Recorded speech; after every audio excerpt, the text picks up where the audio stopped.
Pensar, Cita Rosa, muerte, Box Day, identidad, Los Redondos, pueblo, Pescado Rabioso, ser, Miles Davis, forma, Manal, ente, Sui Generis, libertad, Hermética, emancipación, Rock. a priori. Rock a priori, porque antes que nada, el rock. Damas y caballeros, estimados oyentes, ahora vamos a deleitarnos con las palabras y la obra de nuestro querido amigo y compañero Santiago Tabarrossi, con su texto Los Silencios, del año 2020. Hay muchas formas de silencio. El silencio como impotencia frente a la injusticia. El silencio propio del pensamiento lento pero profundo. El silencio odiante. El silencio franco del que no sabe. El silencio agresivo de la indiferencia. El silencio que al callar otorga. El silencio por amor a la verdad. El silencio dialógico de las charlas con uno mismo, en ocasiones vertiginoso y nocivo. El silencio en la música. El silencio de la opresión política. El silencio de la noche y del desierto. El silencio como determinación y forma psicoanalizada de respuesta contundente. El silencio de Dios y sus alrededores. Hablemos brevemente de algunos de estos silencios. El silencio frente a una injusticia es a veces silencio odiante y habitualmente silencio que al callar otorga, es decir, debido a la propia impotencia no cambia ese estado de cosas injusto que conforma al mundo, solo daña por dentro, en silencio. Por su parte, el silencio odiante puede serlo ante una injusticia como ante cualquier tipo de acto o de seres que, repulsivos o no, generen una aversión cualquiera. Es el silencio del que odia por envidia o el silencio previo a la descalificación, moral, intelectual, etc., de un otro. El silencio que al callar otorga no siempre es tal, aunque lo parezca. Hay silencios que callando no otorgan nada, sino que son simplemente el efecto externo de una decisión interna y soberana consistente en no entrar en el juego de esa implicación. No entran en la lógica prevista por los interlocutores e incluso pueden llegar a ser silencios con altura, a veces ambiguos y en esos contextos más sofisticados todavía. No debe confundirse el silencio de la indiferencia con el silencio psicoanalítico. Y no me refiero con este al silencio que puede ocurrir entre psicoanalizado y psicoanalista, sino al silencio como saber en acción profundo de un proceso psicoanalítico. Silencio que el psicoanalizado utiliza como respuesta precisa en determinadas situaciones potencialmente complejas para sí mismo. En ocasiones este silencio psicoanalizado puede parecer silencio indiferente. No obstante, dista mucho de serlo, ya que en términos generales uno es al respeto y a la elegancia lo que el otro a la violencia y a la grosería. Nuestros problemas, materiales, sociales, culturales, sí pueden encontrarse frente a un silencio indiferente de carácter político. Se trata de un silencio irresponsable e inmoral, en muchos casos también criminal. La política alguna vez se defendió diciendo, el silencio es salud. Sin embargo, cuesta pensar en silencios políticos verdaderamente saludables. El silencio de los fusilados, el de los desaparecidos, el de los genocidas que callan la verdad hasta que mueren, son todas especies de un silencio doloroso y nefasto. El silencio patriarcal, el silencio tenso del closet, el encadenado silencio negro, el silencio que en el oído dejan las bombas al caer sobre Plaza de Mayo, o sobre cualquier plaza, casa o cuna en cualquier lugar del globo. El silencio político, de cualquier manera que se lo piense, es un silencio mortal. O mata a lo bruto o aísla con brutalidad, que es otra forma igualmente bestial de matar. Muy vinculado al silencio político, pero en un sentido totalmente distinto, está el silencio del conocimiento y de la verdad. No sabe, no contesta. O sabe mucho y sin embargo no contesta. Al margen de evaluaciones educativas y salas de tortura, uno es un silencio franco, el otro un silencio modesto. Franco el del que no sabe, modesto el del que, frente a los insoportables sabedores, elige callar, porque ama, es decir, busca la verdad. Decía Pirrón de Elis, el máximo escéptico de todos los tiempos, que hay tantas buenas razones para sostener una cosa como otras tantas buenas para sostener lo contrario. Ambas son igualmente fiables o no fiables. Se da una equipotencia, tanto entre esas cosas opuestas como entre los contrapuestos argumentos que las defienden. Por eso, es conveniente suspender el juicio, ni afirmar que algo es verdadero, ni tampoco negarlo. No pronunciarse, porque en definitiva nadie posee la verdad, y en consecuencia debemos seguir buscándola. De este modo alcanzaremos la ataraxia o imperturbabilidad del alma, un estado en el que ni lo sujeto a opinión ni lo inevitable nos turbará, un estado en el que la vida es digna de ser vivida. Los pirrónicos asentían a la sensación, sostenían por ejemplo que la miel era dulce porque la sentían dulce en el gusto, pero no porque fuera dulce en su ser. Se dejaban llevar así por la naturaleza y se manejaban en el marco de las costumbres y de las leyes. En este sentido bien pueden pensarse como pro status quo, pero el silencio pirrónico también puede leerse como un silencio que conlleva un gran compromiso político, el de parar los decires que no dicen nada, y todavía más, el de parar el dominó de decires que se venden como indiscutiblemente verdaderos. Hoy los pirrónicos serían los primeros enemigos de la posverdad.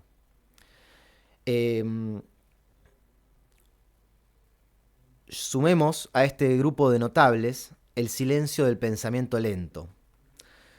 Este silencio me encanta porque no anda acorde al cronómetro que en sus muñecas tienen las inteligencias arrogantes, rápidas en sinapsis, sobre todo si se trata de meter zancadillas. El pensamiento profundamente lento deja la semifusa en silencio. Puede semifusa o a menudo piensa y siente en semifusa, pero procesa con blancas, redondas y silencios, largos silencios. Las pícaras inteligencias fanfarronas sacaron chispas y ya no están. Fueron a construir el mundo tal como lo conocemos. El silencio de la genial inteligencia lenta goza ahora sí de verdadera potencia creativa. Vale decir, entre paréntesis, que los silencios del que no sabe, del que calla por amor a la verdad y del pensamiento lento pero profundo, por respetuosos, prudentes, humildes y valientes, son todos ellos silencios amables. Como amable también es el silencio de la noche y del desierto, silencio de valle, de arbusto, de luna, silencio que tiene mucho que ver con el silencio de Dios. Puede que si se tiene una concepción inmanentista de Dios, más todavía. Pero en realidad, sea cual sea la concepción que se tenga de él, el vínculo aparece. En el marco del cristianismo, por ejemplo, decía Pseudo Dionisio Areopagita, cito, «Cuando uno intenta subir desde las cosas de abajo hasta lo sumo, a medida que sube comienzan a faltarle las palabras, y cuando ha terminado ya la subida se quedará totalmente sin palabras, y se unirá completamente con el inefable». Fin de cita. Es que el ascenso nos quita el alma, es que el ascenso nos quita el aire. Y si no les gusta encararlo por lo celestial, digamos que es casi una cuestión atmosférica. Nos hemos quedado sin aliento. Ese absoluto que se filtra en aquella película, canción, ternura, paisaje, nos deja mudos. El terreno de la sensación aflora como primavera, nos paraliza, nos funde en sus aromas. La idea de Dionisio puede ser comparada con la de Luis Alberto Spinetta, cuando dice, las palabras nunca son lo mejor para estar desnudos. Aunque para ser justos, el músico se refiere aquí más a las habladurías del mundo que a las palabras propiamente. Porque las palabras, antes de desvanecerse en las alturas, personalizan, es decir, otorgan estatuto de persona a quienes las intercambian con responsabilidad. Las habladurías, en cambio, anulan dicho estatuto deshumanizando, convocando a las otrora personas en torno a lo que Martin Heidegger denomina el impersonal sé, es decir, un tipo de vida y de existencia inauténtica en la que pensamos lo que se piensa, deseamos lo que se desea, hablamos de lo que se habla, etc. Qué valioso es el silencio en un mundo en el que se disparan bla blás a mansalva, en el que pululan sonidos sin sentido o con excesos de sentido, que acaban por no decir nada. Se arrojan proyectiles sin parar, porque lo importante es no parar, siempre decir, aunque sea algo que no diga nada, pero que llene un tiempo, que demande una atención. Porque estamos más carentes que nunca y necesitamos ser escuchados. Llenar de decires nuestro vacío. Entonces los vacíos, que somos todos, disparamos pseudopalabras como gas lacrimógeno. Caen estas sobre uno y sobre los demás vacíos reprimiendo la palabra real, el decir genuino de todos. Y a veces el decir genuino, en su noble afán de supervivencia, adquiere la forma del silencio hasta que los incansables decidores de todo aparecen de vuelta arruinando toda preciosa oportunidad. Pero al margen de estos parlanchines, decidores de todo, es decir, de nada, ¿ustedes creen que es posible mutearse? El pensamiento, por más lento que sea, ¿puede realmente habitar el silencio, ponerle silencio a las semifusas que componen su propia dinámica desenfrenada y a veces perjudicial? Pregunto porque paradójicamente es precisamente un tipo de silencio el que hace posible el silencio de la música, incluidas las semifusas, y de los fonemas que nos repetimos mentalmente sin parar, pues sí, pensamos en términos de sonido. Es decir, desde este punto de vista, el silencio no solo no calla el sonido, sino que lo incentiva, lo motoriza, hace posible e impulsa la progresión sonora músico-mental. No obstante, desde otro punto de vista opuesto, el silencio es escucha armónica, Uno escucha notas musicales y fonemas, esto es, escucha la música y sus propios pensamientos, musicales en el mejor de los casos. Uno se escucha, pero acá el sé ya no se refiere a un impersonal, sino a todo lo contrario, a una forma muy personal e íntima de ser y habitar el mundo. Bueno, un poco largo el texto. Muy bueno, amigo, ¿eh? Muy bueno. Bueno, gracias. Gracias, es la primera vez que lo comparto en un lugar público, digamos. Muy bien. Bueno, muchas cosas me tiró el texto. La primera era los silencios políticos, ¿no? Que vos hablabas ahí de la dictadura, sobre todo de los desaparecidos, de los militares que callan y mueren sin hablar, ¿no? Y hay hay una relación que también tiene que ver con la ausencia, ¿no? Como que el silencio se relaciona con la ausencia porque faltan las voces de quienes, de los que no están. Y ahí tiene una implicancia directa con la figura del desaparecido, me parece, ¿no? Entonces como que hay un grupo de compañeros, de filósofos jóvenes que piensan estos temas desde cierta ontología, ¿no? La cuestión de las figuras de desaparecidos como ausencia. ¿Y qué pasa en esas ausencias? Porque otra cosa que me dejó pensando también el texto es que si bien no hay ruido absoluto y no hay... A ver, vamos a decirlo así. Cuando yo entré en la carrera de filosofía, una de las cosas que me dijeron de que esto hay que leer entre líneas, ¿viste? Y de saber, de poder interpretar bien un texto es encontrar los supuestos. Bueno, ¿qué es un supuesto? Dice un joven entusiasta del estudio filosófico. Es lo que se dice en lo que no se dice, ¿no? Vos lees algo, un texto que tiene una serie de afirmaciones que están construidas sobre cosas que son implícitas. Entonces el ejercicio es ver qué es eso implícito que está en lo que se está diciendo. Entonces ahí también me quedó esa frase, ¿no? Lo que se dice en lo que... Perdón. Lo que se dice en lo que no se dice, porque ahí también puede ser que los silencios son como escapes, ¿no? Cuando uno coloca palabras, esas palabras de repente generan puntos de fuga de otro montón de cosas que son las que están silenciadas. Es como cuando uno elige un camino o toma una alternativa y deja y rechaza el resto. Es algo así capaz, ¿no? Las palabras o el lenguaje como esta fuente, esta herramienta necesaria, pero un poco inútil en el sentido del abordaje de las cosas, porque vos cuando le colocás palabras a las cosas las estás velando del resto de los sentidos que podrían tener. Uh-huh. Y ahí y por esa línea, las cosas que no se dicen de esas palabras son todos los silencios que también habitan en las mismas cosas. No sé si me explico o estoy estoy flasheando un montón. Sí. Bueno, esa fue la reflexión que... No, ahí yo linkeo lo de la figura del desaparecido, porque de paso lo decimos.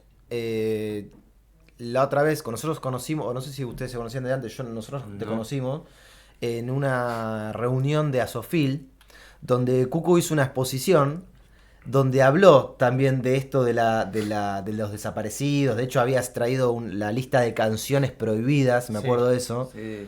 Entonces está este silencio político que se presenta como... Uh-huh.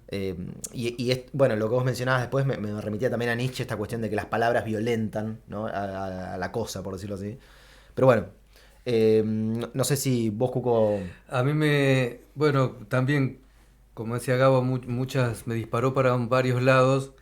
Creo que es fuerte esta idea, ¿no? De la palabra también como contrariamente a lo que uno puede pensar, bueno, como factor negativo del verdadero sentido.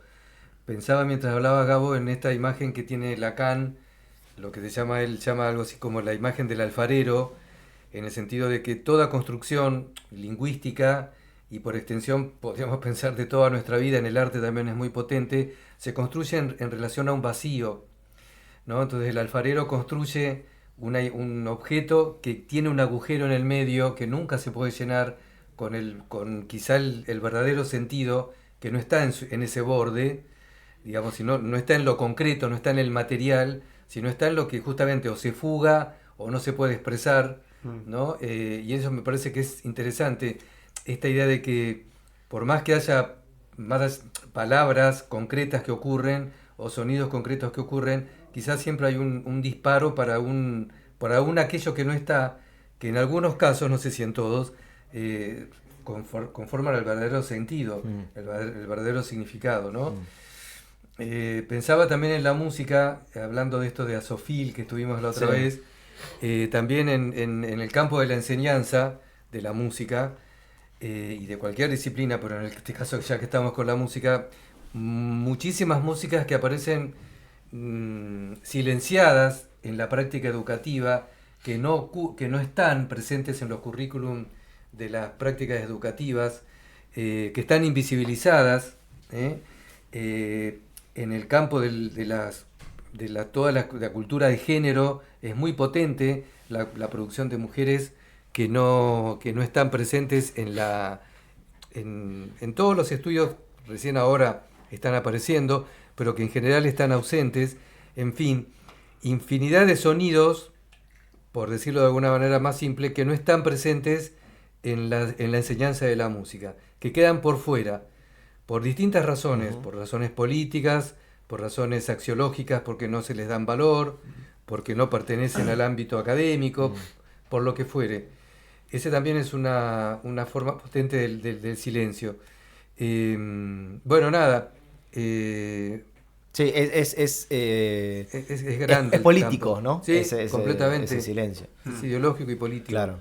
Hace poco, ya para redondear con esto de los silencios, o para después charlarlo junto con Cage, estuve leyendo un libro de Alcira Argumedo, que es una filósofa argentina de relevancia, que tiene un libro que se llama Las voces y los silencios de América Latina.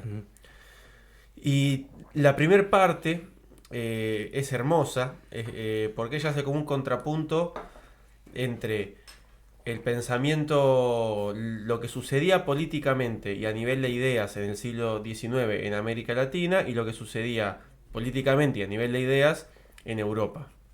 Entonces termina contrastando a Kant, a Hegel, a Schelling y no me acuerdo qué otros más, con Bolívar, con Morelos, con Artigas y con San Martín.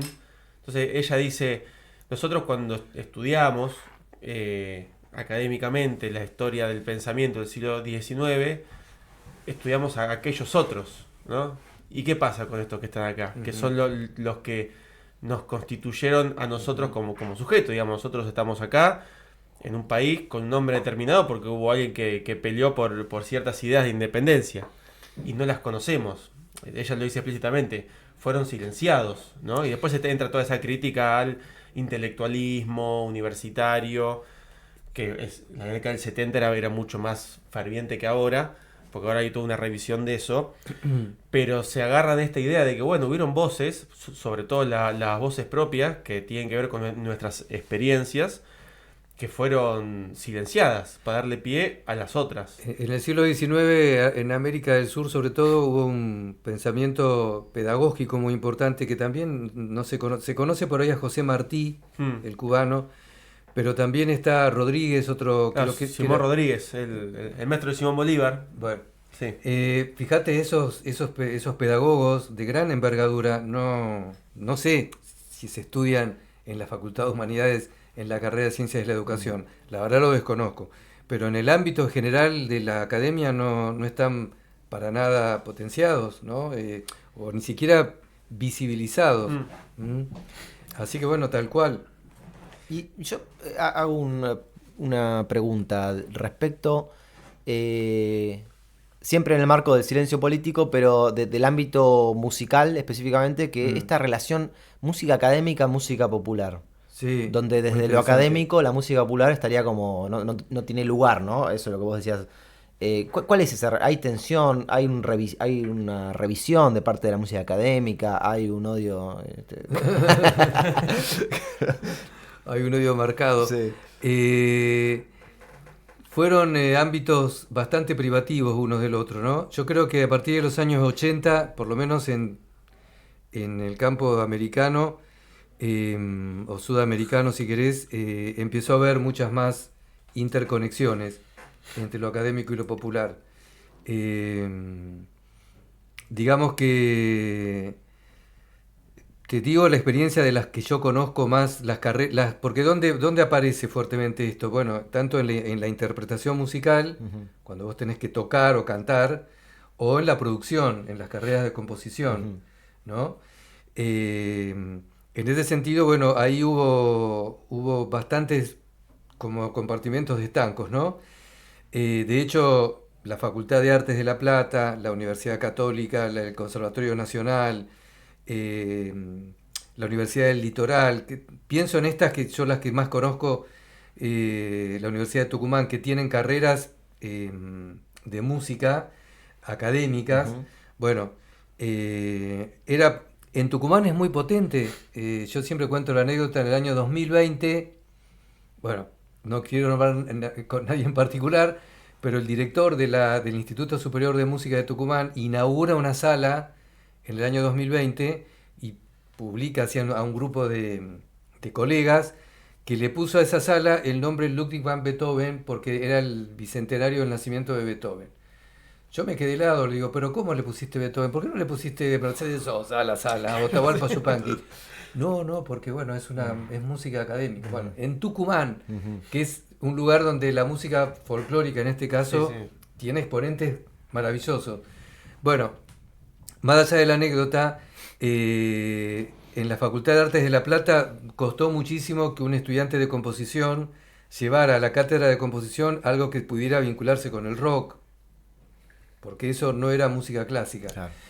Hoy en día está mucho más, la tecnología creo que ha permitido la posibilidad de que los estudiantes, cualquier estudiante hoy en día o cualquier persona hoy en día pueda hacer música sin necesidad de estudiar particularmente la disciplina de la música a través de los dispositivos tecnológicos, ha generado mayores acercamientos.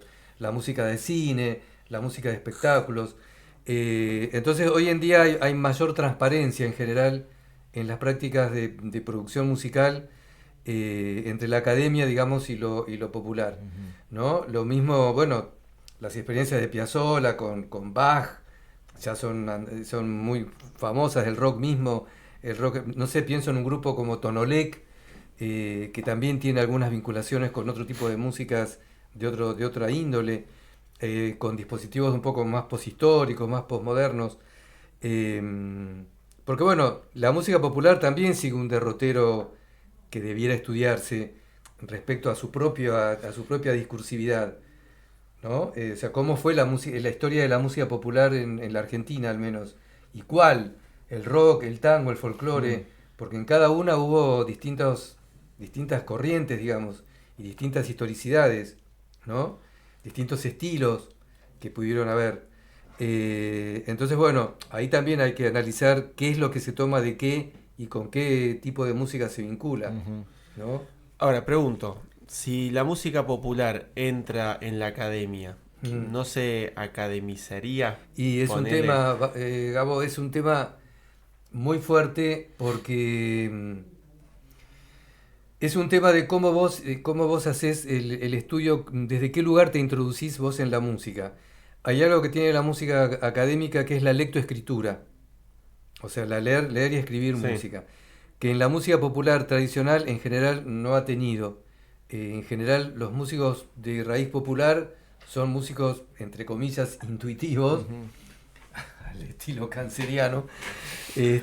Son músicos intuitivos que no requieren, en teoría, de la escritura musical para hacer música. Bueno, son todas cuestiones que hay que tomarlas con pinzas, ¿no? Sí, bueno, sí. Pero así un poco ha sido la formación. Entonces, el gran riesgo del estudio de la música popular en una academia, yo creo que también es un poquito perder cierta cuestión más, no sé cómo decir, no quiero decir la palabra natural, porque natural no hay nada, pero cierta espontaneidad que puede tener el estudio no sistemático de la música. Tampoco creo que el músico popular es un absoluto intuitivo que no tiene que saber nada, ni que si lee música pierde su espontaneidad. Claro. Tampoco creo eso, como viceversa. que la lectura te quita espontaneidad al músico académico. No pasa por ahí el tema. Pero bueno, es una cuestión. Otra cuestión de la música popular respecto a la académica es el tema de los roles, porque en la música académica tradicionalmente están los compositores, los directores de orquesta, los cantantes, los instrumentistas. En la música popular en general hay una mayor interpenetración entre el arreglador, el cantante, el productor, el compositor, el ejecutante de instrumentos. Hay como esta idea de que es un músico más integral, el músico popular. En general, no siempre se da, Claro. pero es más habitual. En la música clásica o académica está como más especializado históricamente, y eso también es una manera. Claro. Muchos pianistas célebres de la música académica no pueden tocar de memoria o de oído ni el feliz cumpleaños, si no lo leen. Bueno, la verdad que es como para cuestionar, ¿viste? Si no leen partituras, no tienen otra posibilidad que esa partitura que les garantiza la performance, ¿viste? Eso también es una gran limitación que ocurre con los músicos académicos. Sí. La sujeción a la escritura, ¿viste? Y a la lectura. No, hay unos puntos de conexión entre la música y la filosofía, más allá de cómo uno puede abordar a la otra, sino en su práctica, ¿no? Porque yo a veces cuando por ahí en alguna clase uno va a enseñar filosofía, ¿no? Nosotros que somos profes, Sí. y está esto de que, bueno, todos podemos filosofar, ¿no? Que por supuesto uno banca esa postura, Sí. pero ahí yo hago la comparación con la música, de que sí, todos podemos hacer música. Pero hay gente que la estudia y seguramente tiene más herramientas y gente que no. Sí. Entonces, puede hacer filosofía y puede hacer música, pero desde otro lado. Uno promueve desde el ámbito filosófico que todos podamos hacerlo, ¿no? Esa cuestión de la democratización. Pero también sucede que grandes eruditos académicos, cuando tienen que dar una opinión sobre un tema medio sensible, dicen pelotudeces. Entonces es como decir, pero ¿cómo puede ser? Si estamos frente a alguien que supone que sabe, que estudió, pero de repente en el momento de llevar una conversación o de buscar algunos puntos interesantes, si no es sobre su tema de estudio particular, de lo que sabe, dice cosas que, no sé, que repite algún De periodista en la sentido tele. común, ¿no? Claro. Y hay como eso que decías vos, ¿no? Un gran músico concertista que de repente no puede sacar algo, una nota, una canción de oído. Y decir, bueno, no nos pasa solo a nosotros, Claro, digamos. claro. No, hay cuestiones. Bueno, yo pensaba un poco por dónde pasa un poco esto que decís, ¿no? Que por un lado uno democratiza la producción musical, en este caso, porque una cosa es la lectura de partituras, que uno obviamente tiene una cierta sujeción a un texto, y otra cosa es la producción de música desde la propia necesidad o naturalidad o sensibilidad o experticia que pueda tener. En general, hay algo que se suele tomar de un poco un modelo que es la gramática textual, que habla de esta noción de texto, ¿no? En cuanto a ciertas características que debería tener un texto para considerarse tal, que son la coherencia, la cohesión, la sujeción a un determinado contexto, la unidad dentro de una diversidad, en fin, son ciertos atributos o cualidades de las condiciones de textualidad que en general operan como lineamientos básicos para cualquier producción. No solamente musical, una producción plástica, una producción teatral, la danza, lo que fuere. Entonces, uno puede, entre comillas, hacer cualquier cosa.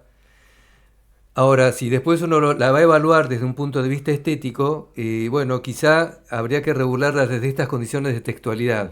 La coherencia, la cohesión, la unidad.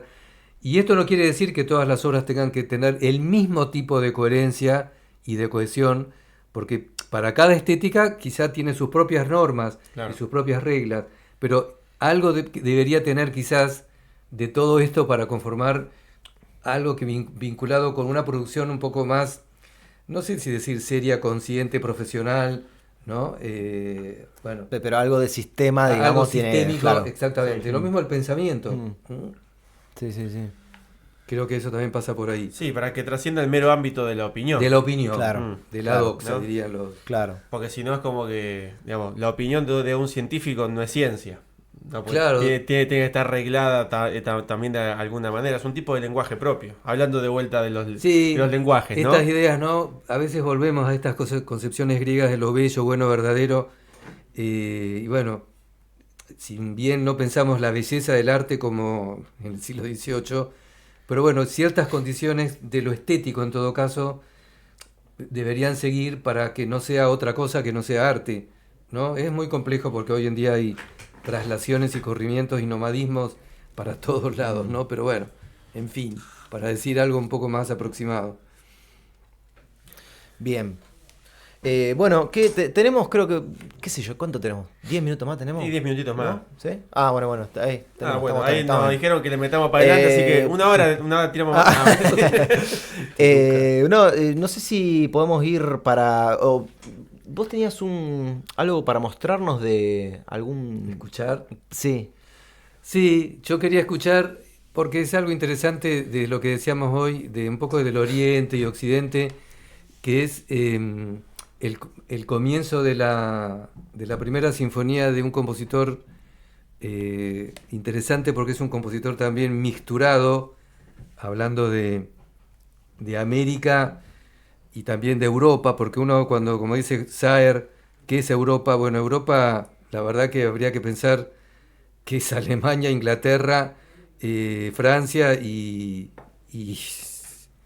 no sé si Italia, Claro. etcétera, ¿no?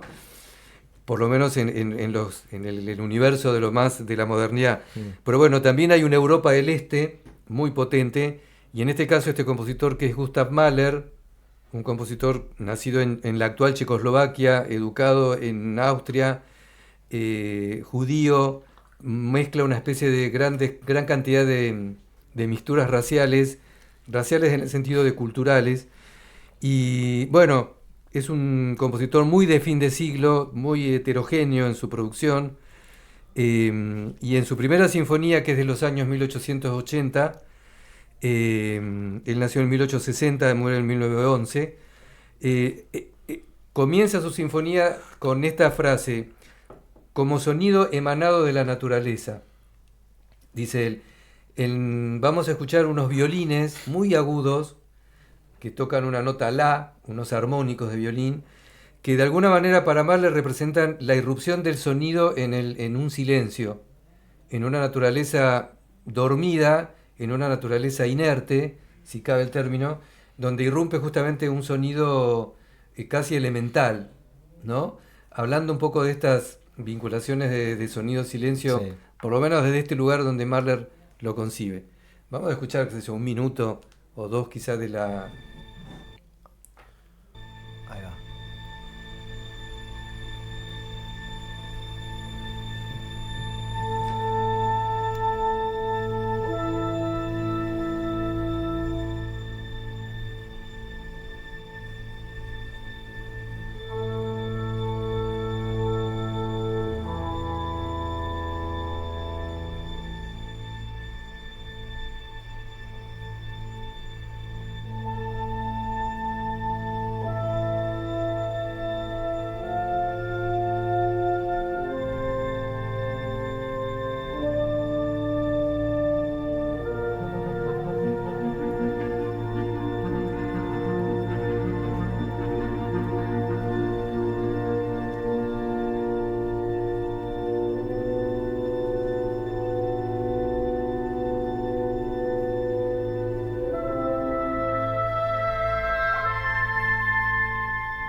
Bueno, eso, ¿no? Me encantó. Sí, sí, está buenísimo. Ese movimiento, casi no movimiento, ¿no? Ese estatismo de esas cuerdas que todos tocan, desde el contrabajo a los violines primeros tocan ese sonido la. La nota la es una nota. También hay sonidos que han tenido como una historicidad, ¿no? Para los chinos y para las culturas orientales, el la era un sonido como elemental, una especie de Urmotiv, dirían los alemanes, un motivo básico, como justamente elemental, primigenio, porque de hecho la es la nota con la cual se afinan los instrumentos, ¿no? En la orquesta actual, el la 440, que es la frecuencia de vibración de un la, digamos, en el cual se afina justamente toda una orquesta. Bueno, nada, son, por supuesto, adaptaciones estéticas de ese universo de lo acústico, ¿no? De la física del sonido. En este caso en Mahler, bueno, pensado como justamente un sonido elemental, inicial, primigenio. También es muy, muy conocido un comienzo de otra obra de Wagner, El oro del Rin, que en este caso es todo un acorde de mi bemol mayor, que suena durante 5 minutos prácticamente sin cambios, con una especie de pequeña transformación, ¿no? Una especie de identidad hacia el mismo acorde, donde se juega justamente con esta idea del principio de lo idéntico a sí mismo, ¿no? Porque yo me acuerdo que hablábamos ahí en la charla de Asofil, que en general en la música se produce la variación cuando hay contraste entre dos, un poco dialécticamente, ¿no? Contraste entre dos materiales o dos elementos, porque la cosa única en general genera estatismo y genera como inmovilidad. Bueno, pero en las culturas orientales en general, justamente los mantras o ciertas meditaciones o ciertas exclamaciones o ciertos movimientos del sonido se basan justamente en la repetición, porque la repetición de un mismo elemento, esa identidad es lo que conlleva justamente a una especie de elevación de la conciencia, ¿no? Occidente se maneja siempre con una especie de armonía de opuestos. Esto es típico de Orígenes también, ¿no? De lo griego, Sí, claro. la armonía de opuestos. En cambio, Oriente tiende más a lo uno, a lo que es idéntico, ¿no? Ahí está un poco la cuestión de ciertos principios de vinculación con la naturaleza y demás. Cuando uno vibra en la misma frecuencia del otro, ¿no? La idea de la mismidad, que Occidente creo que siempre ha tratado de discernir, ¿no?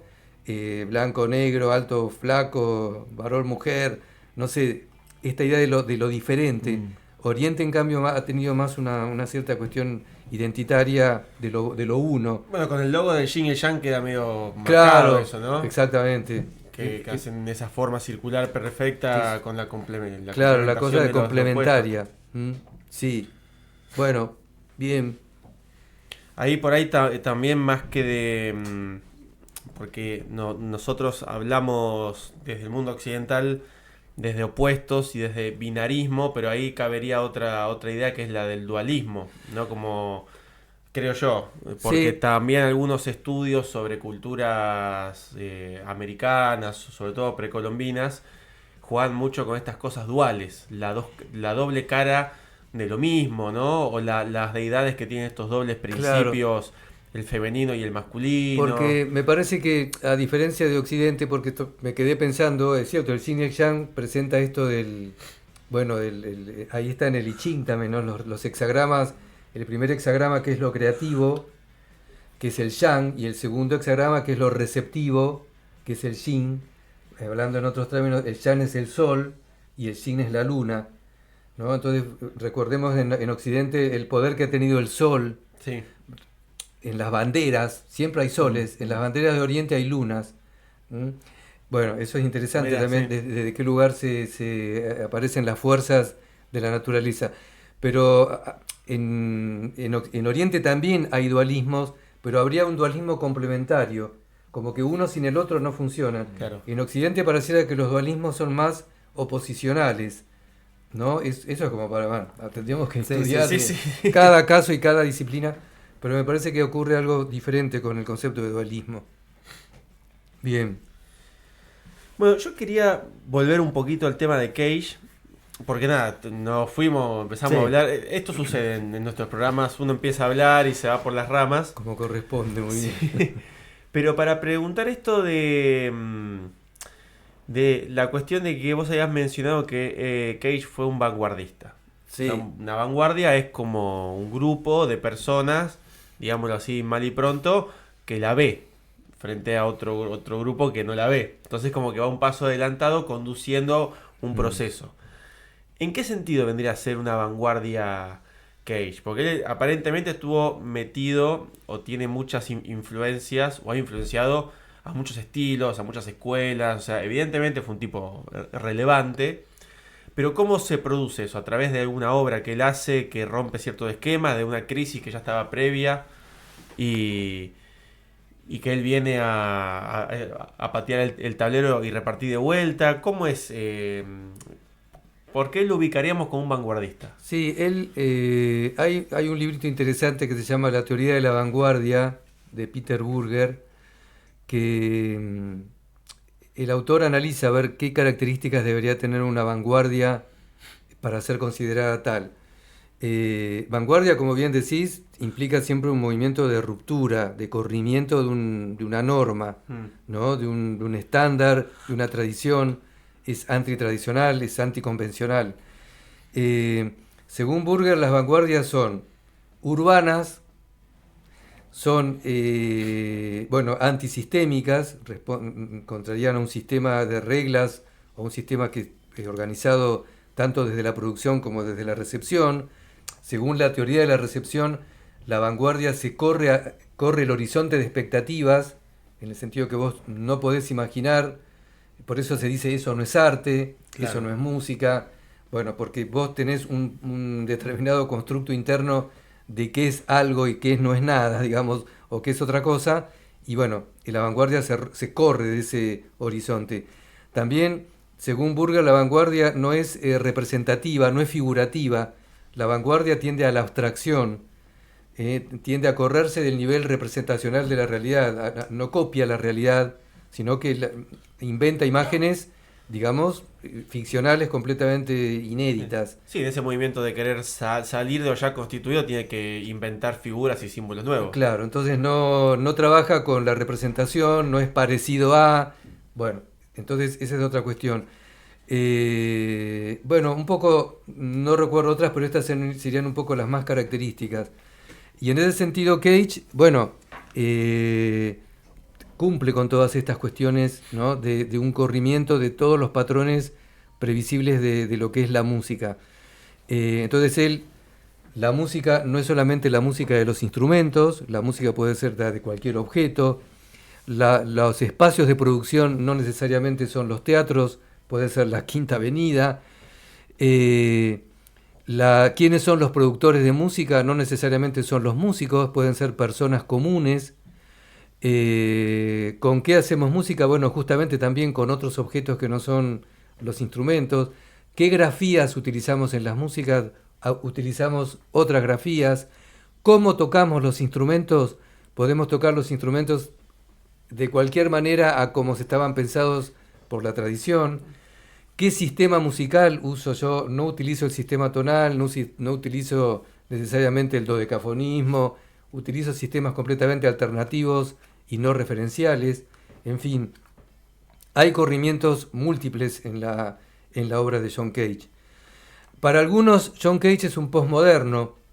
Esther Díaz, una investigadora argentina, ¿la Sí, conoce? la conocemos. Bueno, tiene un libro que se llama Posmodernidad y ahí lo pone a Cage. A mí no me parece que Cage es posmoderno, yo creo que él es vanguardia, porque la posmodernidad de alguna manera recoge a través de otros conceptos como el reciclaje, lo que habla Derrida, ¿no? La famosa idea de la deconstrucción, el ensamblaje de lo nuevo, lo vintage, un poco lo múltiple pero de diversa fuente. Me parece que en Cage puede estar esto, pero en él creo que hay una voluntad muy potente de la cosa destructiva de la vanguardia, de construir un nuevo dispositivo que no tiene mucho que ver con la tradición. Más allá de que él utilice radios, ¿no? Para Sí. hacer música con ese... Bueno, la radio es un objeto, digamos, si bien contemporáneo a él, pero quizá para hoy ya un tanto como objeto, ¿no? Objeto radio.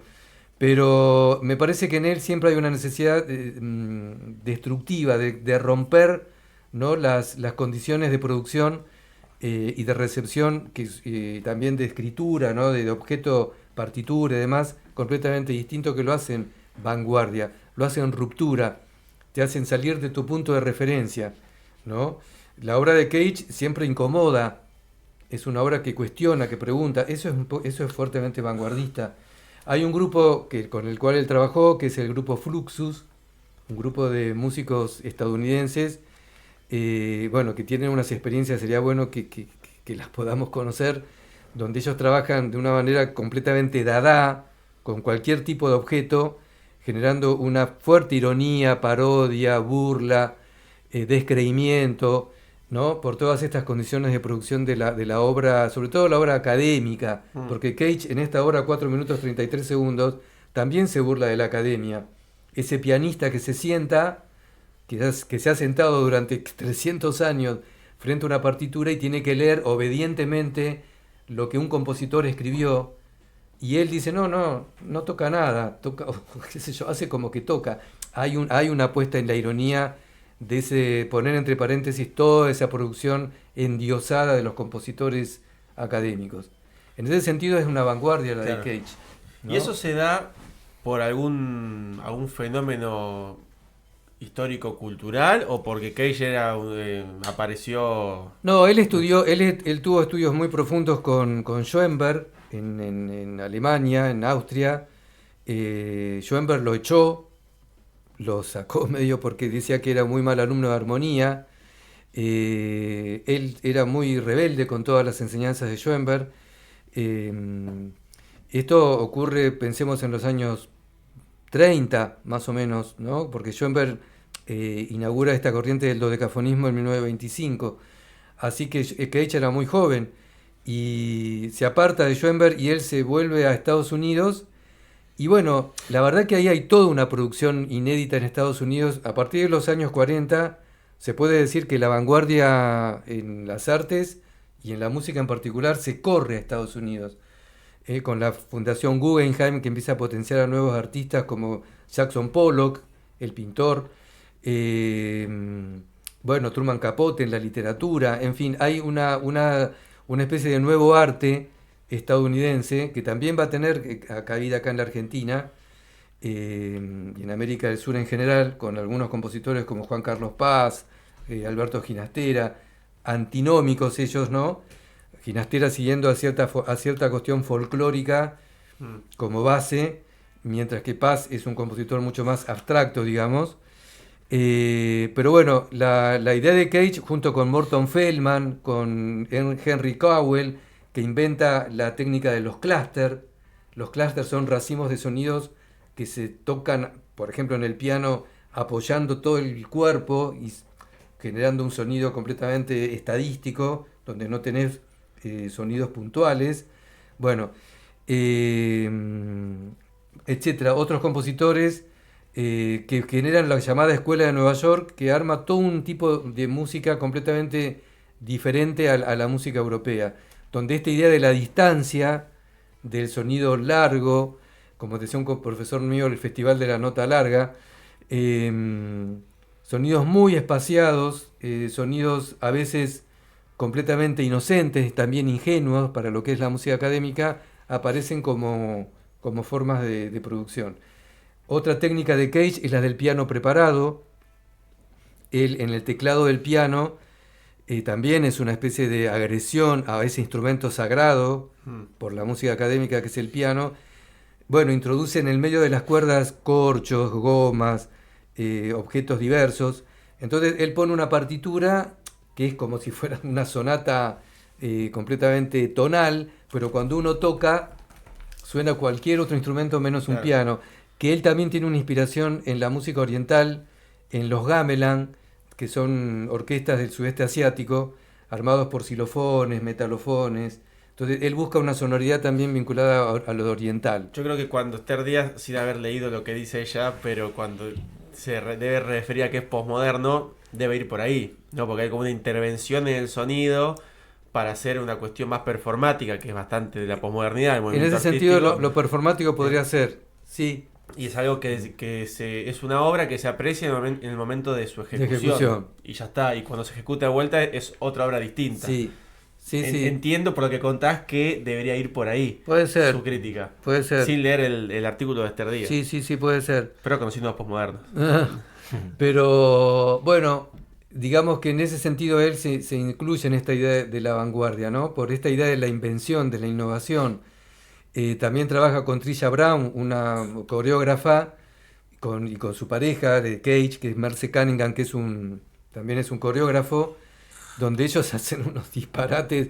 Merce Cunningham toca el piano y él baila de una manera completamente, qué sé yo, precaria, Cage. Bueno, pero él invierte, ¿no? Esa idea de que no hay profesión en las artes, ¿no? En la música. Cualquiera puede bailar y cualquiera puede tocar, porque a él lo que le interesa es la producción del sonido, el que el sonido se expanda, ¿no? Entonces, no cree por eso en las recetas y en estas marcas de la historia, ¿no? Esto debe ser esto debe ser esto, la disciplina. Con Trisha Brown también, Trisha Brown se pone una cámara al hombro y filma lo que ocurre detrás de ella, ¿no? Ella baila, pero lo que filma es lo que ocurre en las paredes. Si hay otro bailarín, aparece, sale fuera de foco. En fin, son corrimientos que yo creo que son fuertemente de la vanguardia, porque, digamos, trabajan desde formas de producción completamente, digamos, inéditas y en general rupturistas, incómodas, ¿no? Que te hacen pensar a vos esta famosa idea de esto no es arte, esto lo hace cualquiera. Claro. ¿No? Y el Cage era eso, él quería que lo hiciera cualquiera, porque él no creería exactamente en las profesiones absolutas, ¿viste? Ahí vamos con la otra pregunta que me quedó picando. ¿Qué pasa con el autor en la obra? Si cualquiera puede acceder a hacer una obra, ¿en dónde queda el autor que vendría a ser al menos en nuestra cultura occidental, por lo menos desde la Ilustración en adelante, conformó la figura del autor como una figura consagrada? Exactamente. Casi como, bueno, Kant era, me parece que el que hablaba no de un iluminado, pero como de una persona así que podía hacer lo que los demás no. Ahora se me fue la palabra. Porque Genio creado, el genio. Es genio, es genio. La idea de genio, sí, claro, que se instala a partir de la Ilustración, sí, claro, se vincula con el autor. Entonces, los autores de grandes obras son genios y el resto es gente común que hace cosas por oficio. Y aparentemente rompe Cage con esto.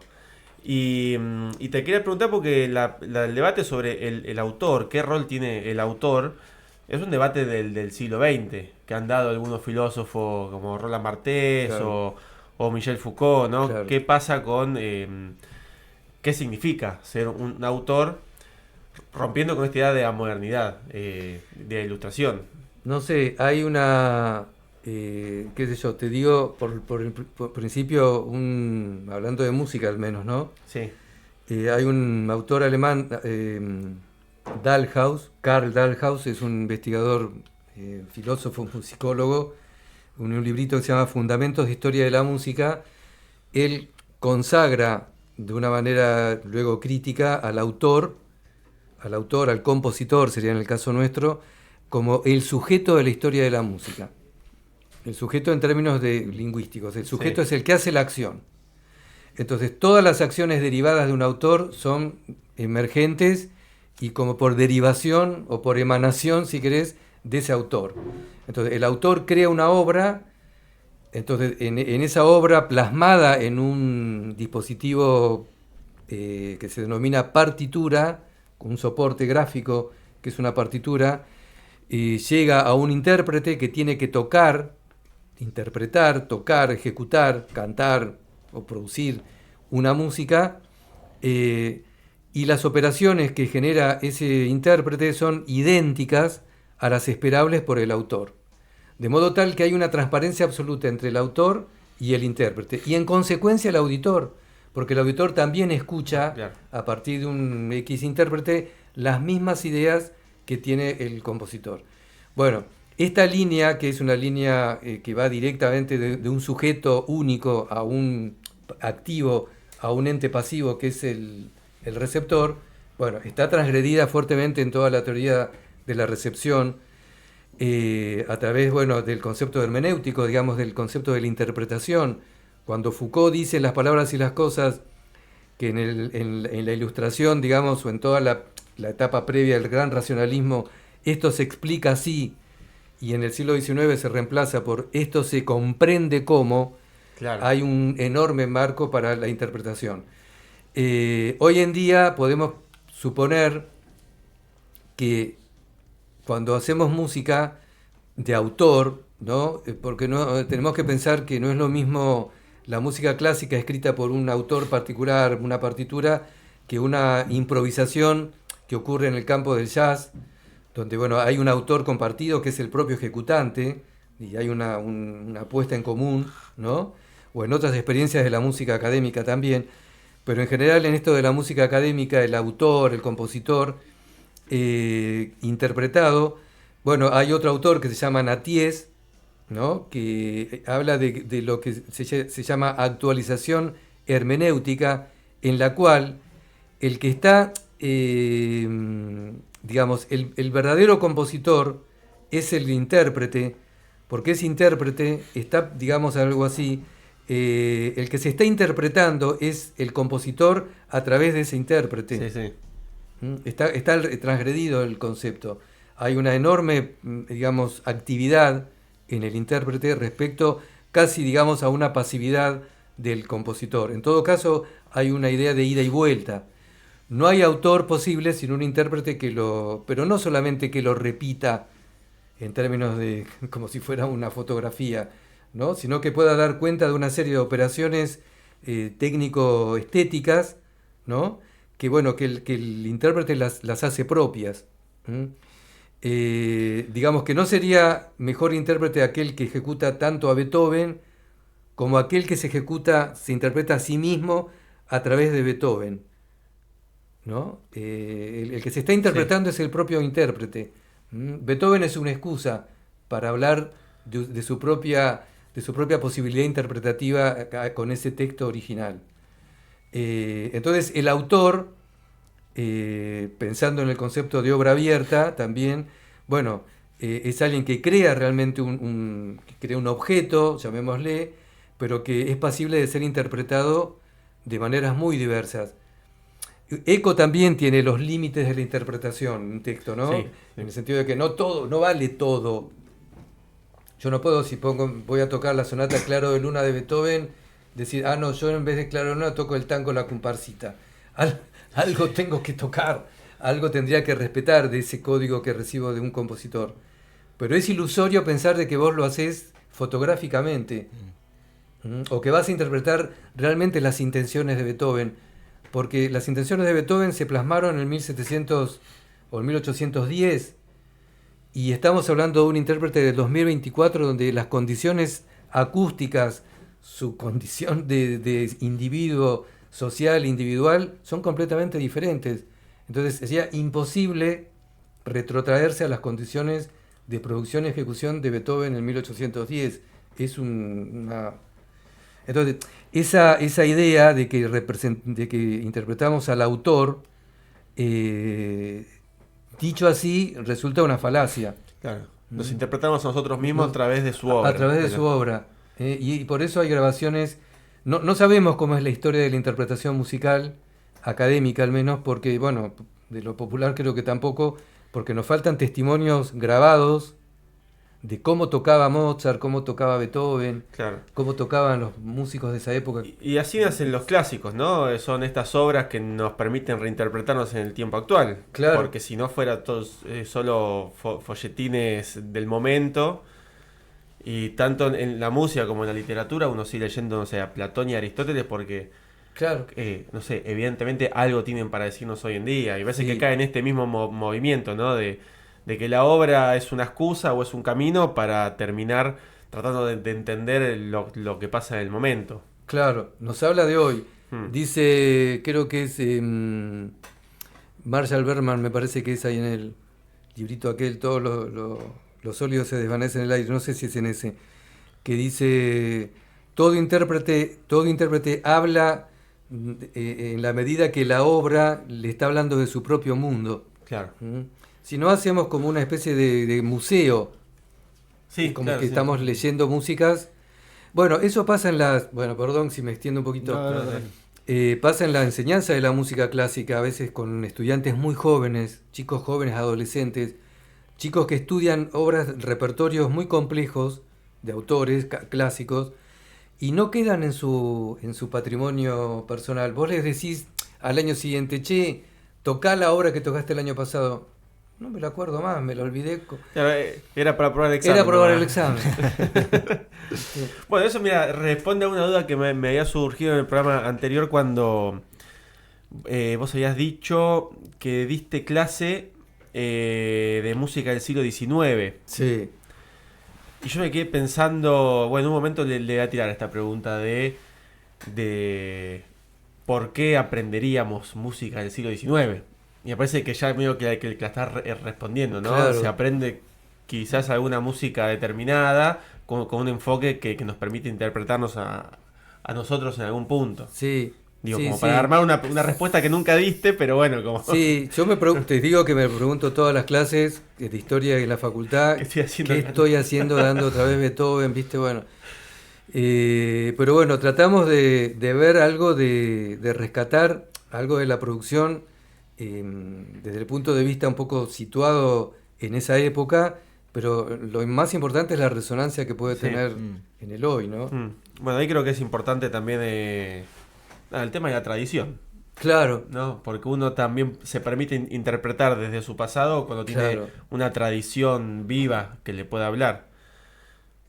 pero como dice Mahler, el músico que escuchamos recién, que me cargan porque ya yo como viejo siempre digo lo mismo, que dice Mahler, la tradición es la transmisión del fuego y no la veneración de las cenizas. Espectacular. Está buenísimo. Tremendo. Espectacular. Tremenda la Espectacular, frase esa, ¿No? tremenda. O sea, cuando uno transmite algo, lo que tiene que transmitir es un fuego. Porque Claro, si sí, sí. transmite cenizas, la verdad que... Ahí, en esto de la interpretación que estabas comentando recién, a partir de la pregunta de Gabo del autor y esto de la muerte del autor, Sí. relación autor-compositor, ¿no? Que la figura del compositor parece que en la música académica es como una figura Fuerte. muy fuerte. Estaba pensando cómo en el terreno de la música o del arte en un sentido más amplio, lo mismo con la filosofía, lo mismo puede pasar con el derecho. Yo me dedico un poco a la filosofía del derecho y pensaba en la interpretación jurídica, ¿no? Muy bien. Y a veces, ayer un alumno decía, bueno, pero hay un abogado que dice que la ley dice esto, y entonces, pero el juez hace otra cosa. Y bueno, porque en realidad no hay algo que de la complejidad humana, del mundo humano, que excede lo exacto. Y en el caso de la música, ¿qué es lo exacto? La matemática, o sea, el nivel más seguro, más estructurado de la música, ese pentagrama que dice, bueno, a ver, ahí marca que hay un silencio, o marca que hay una negra, o marca que hay una blanca, y es eso, no es otra cosa. Sin embargo, hay otra cosa. Hay otra cosa, porque vos fíjate que a una misma partitura, más allá de que pueda haber ediciones de una misma partitura que pueda hacer un editor, como en cualquier terreno, bueno, a una misma partitura hay tantas interpretaciones posibles como... O sea, hay algo en el medio de las notas, o por atrás de las notas, o por arriba, que tiene que ver con lo que el intérprete pone, ¿no? Porque se ha estudiado mucho la psicología de la música, ha estudiado algunas líneas, el tema del llamado gesto musical, cómo es tu gestualidad, cómo es tu presión, en el caso de los pianistas, cómo es tu presión de la yema del dedo. Cuando Beethoven dice forte, Claro, ¿qué es forte? ¿Qué es forte para tu Claro, dedo? ¿Qué claro. es forte para la de Gabo? ¿Qué es forte para mi mano? ¿Qué es forte en un piano Steinway? ¿Qué es forte en un piano Bachstein? ¿Qué es forte en la sala tal? Con tal público, con tal otro público. Entonces, hay esa variabilidad que da la ejecución en vivo, digamos, o grabada, lo que fuere. y además con lo que le puede agregar el ingeniero de sonido, bueno, hace que una misma partitura pueda ser tan distinta, ¿no? Claro. En sus versiones. Acá estaba leyendo, mirá, este librito Estética de la Recepción, Ajá. un artículo de Gadamer que habla de esto de la hermenéutica. Me acordé porque habla de lo jurídico, en los términos de que él decía, tiene que haber una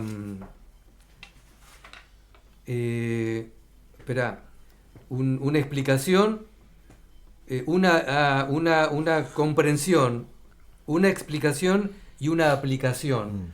Esto es un poco lo que me decías vos.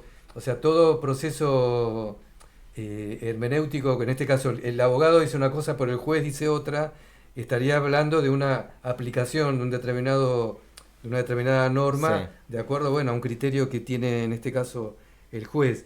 Lo mismo pasa en el campo de la música. Hay un texto, hay un autor, hay un texto y hay un intérprete que, bueno, que justamente se configura en una cadena permanente de ida y vuelta, ¿no? No hay interpretación posible, diría Gadamer, si no hay una ejecución posible de una música donde se hace presente y patente, digamos, las intenciones tanto del intérprete como del autor, ¿no? Y ahí el texto es como que nunca es cerrado, pareciera. Siempre es abierto, pero tampoco infinitamente abierto, ¿no? Muy bien. Y ahí hay una cosa que me quedó. En realidad, yo me quedo, tengo mil. O sea, como que se dijeron tantas cosas tan interesantes. Tengo mucho, pero bueno, ya vamos a ir cerrando. Pero me quedó algo ahí con el tema de este movimiento, esto de la vanguardia y esta distinción vanguardia-posmodernidad. Pero sobre todo esta cuestión de. Que vos decías, ¿cómo fue que dijiste que como que no representa, o sea, no hay una cuestión... No es representacional. Claro, la vanguardia. Y ahí en el caso de, no sé, Dice, perdóname, Sí, no. para quizás sea más claro, lo que dice Burger es que tiende a la abstracción. Claro. Y la vanguardia es un movimiento Él dice también, no ocurre en centros rurales la vanguardia. Es muy raro que vaya una vanguardia, por lo menos una vanguardia histórica, en un lugar rural. En general es urbana la vanguardia y tiende a la abstracción. Sí, decime. No, que ese yo tengo todavía la idea de la obra esta en la avenida, ¿en qué avenida? La Quinta Avenida de Nueva En York. la Quinta Avenida de Nueva York. Si no hay una representación, si no hay mímesis, digamos, en el sentido de que la obra consiste en los sonidos de ese ámbito urbano, de esa avenida, habría como una representación del objeto. Sí, en el sentido de lo performático quizás sí. Lo que pasa que lo que se rescata como sonidos, si nosotros pensamos que la obra tiene que ver con el sonido, además, Sí. la de Cage, lo que se rescata como sonido es un sonido abstracto en el sentido de que no remite tradicionalmente a un instrumento musical, Claro, por ejemplo, claro. ¿no? O que no remite a una evocación o a una narratividad tradicional. Pero obviamente las interpretaciones son múltiples ahí, Santiago. O sea, vos, si la escuchás la obra, quizás la escucháramos en la Quinta Avenida, vos te podés imaginar los autos o los edificios, los rascacielos, y bueno, sí, esa es una representación, pero digamos que ahí, bueno, sería un poco interesante, o sea, es interesante porque la voluntad de Cage me parece que no es representacional, Claro. pero en todo caso el oyente, bueno, hace su representación claro. propia, completamente legítima, digamos, legítima en términos de su propia historicidad, ¿no? Su propia sensibilidad. Pero lo que dice Burger se refiere más que nada a que el arte de la vanguardia no busca, claro, tal cual, no busca la mímesis, no imita nada de la naturaleza, es un arte abstracto como fue los primeros movimientos de la abstracción de Kandinsky en el campo de las artes visuales o el atonalismo en el campo de la música, ¿no? Pero bueno, habría que ver, obviamente, en cada caso qué es lo representacional. Y que quizá ahí en esto de performáticamente, lo de Cage sí tenga que ver con algo representativo de un espacio urbano. Claro. Está Bueno, muy bien. yo iría cerrando, ¿qué hora es? Vamos más Sí. de una hora, creo, una hora y Sí. algo. Yo voy a hacer mi último comentario, A ver. pero porque quiero hablar de Rodolfo Kusch. Pero digo esto y ya cierro. Porque esto del autor y el intérprete y el receptor, como que es un debate de la estética contemporánea también. Y me llevó me lleva a una idea, algo que me quedó de Kusch, que él dice en La negación en el pensamiento popular, casi al final, en el último apartado, cuando habla del Martín Fierro. Él dice, bueno, ¿por qué es importante el Martín Fierro? Entonces, generalmente cuando uno va a estudiar o a leer el Martín Fierro, encuentra dos grandes centros focos de estudio, tanto de José Hernández o de la obra. Se estudia al autor o se estudia al libro, Claro. por sus rimas, por su contenido. Pero, dice Kusch, esta obra es importante porque nadie estudió el tercer elemento, que es el gauchaje que lo recibía. Por eso es una obra que trascendió al autor y a la obra misma y se volvió parte de la tradición, y después puede venir Lugones a decir que es Claro. el poema épico. La encarnación, Porque en el siglo XIX, en las pulperías, al lado del tabaco y el azúcar, estaban los fascículos en papel, ese papel barato medio de Biblia, de Martín Fierro, y el propio pueblo se lo apropió y lo leía en voz alta, y vieron un poco, no sé decir representado sería la palabra, ahora que estuvimos hablando de esta cuestión representacional, pero vieron un poco su vida llevado adelante en este personaje. Entonces, sería un poco el receptor de este ángulo, ¿no? Quien termina de completar y darle un sentido a la obra. Absolutamente.